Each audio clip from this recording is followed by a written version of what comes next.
Obelisky, Santiago, and Squiddy Man. Hello, my name is Sonic Paul. Yep, that's right, me. And I'm actually going to be reacting to something, so I'm going to be doing a reaction. I don't really do reactions, but yeah. I'm going to be doing a reaction, and so I'm going to be reacting to my psychopath brother. So, I don't know how this is going to go, but, maybe it won't be that bad. Maybe it's nobody getting killed or anything. But as long as it's that, let's go.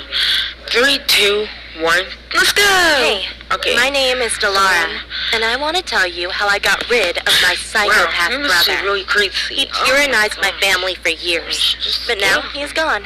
And yes, I confess, I did it. I made him disappear. Since I can remember, I lived in constant fear of death. Wow.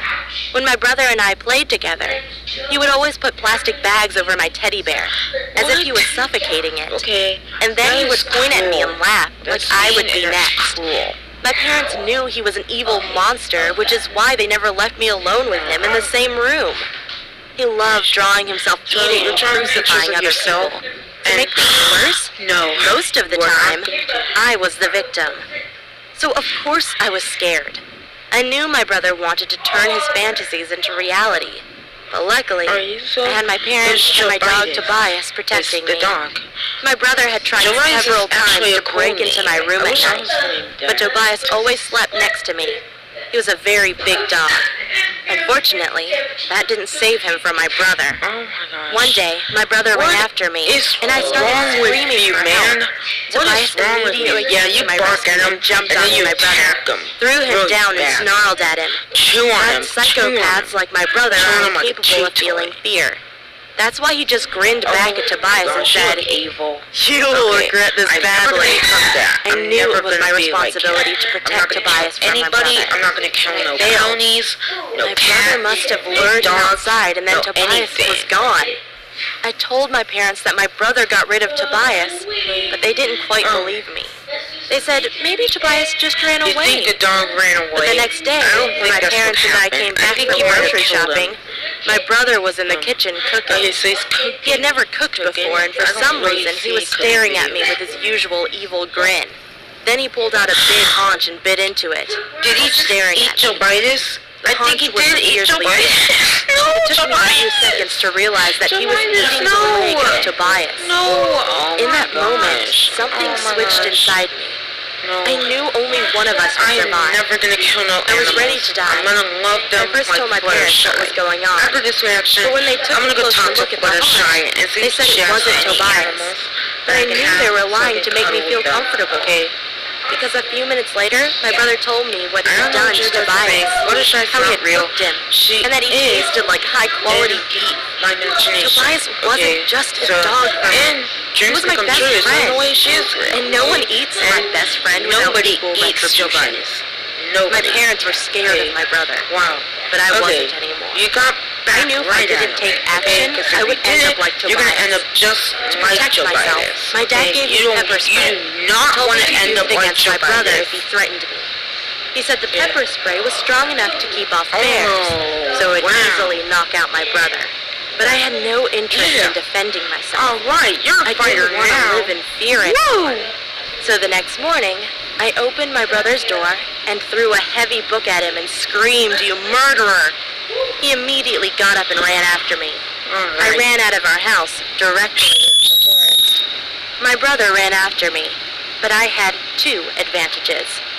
I was 2 years older than him, and I had shoes on. I like the good part where I was faster than him, right but kept him close enough that he thought he could catch me. 1 mile, 2 miles, 3 miles. I had never run like this before. It was a beautiful and intense experience. Tired. At one point, I stopped and gasped for air. My brother was right there, 5 meters away.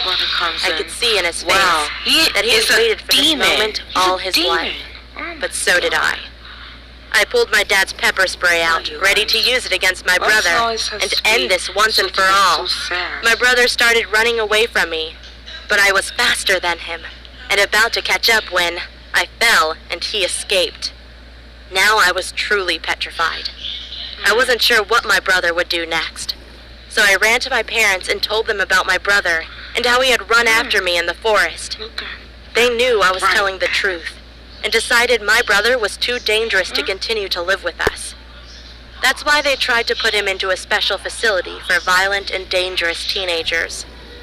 But my brother had no criminal record, so they didn't accept him in. My parents' only choice left was giving him into a foster home, but they said he was too dangerous and a threat to the other kids there. That's why they decided to keep him living with us. Of course, we were all scared, and I was sleeping in my parents' bed from now on. I spent hours every night thinking how I could get rid of him. And then I had an idea. What if I placed a knife into his backpack and called the police to tell them he was planning to attack someone? But I knew he would accuse me of setting him up. So I also put a few of his drawings into his backpack.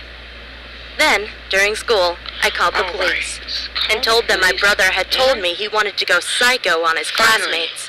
The police immediately arrived and took him into custody. And guess what? Now he is in a youth detention facility, and he will stay there for many years. However, his new home is only 40 miles away from where we live, and I'm scared that he will break out of there and come to get me, because he has repeatedly sworn to take revenge on me, because he knows that I had set him up. That's why I'm practicing sprinting and fighting every day. I always carry some weapon with me, just in case. My parents have also installed an alarm system to our house in case my brother tries to break in and get me. It's scary, but I know how to defend myself, and once I'm older, I'll just move far away, somewhere where my brother will never find me. And if he does find me, I'll be prepared. It's my reaction, so comment down below. I sometimes hope you will break out and fight me. Then I could finally end this once and for all. Bye.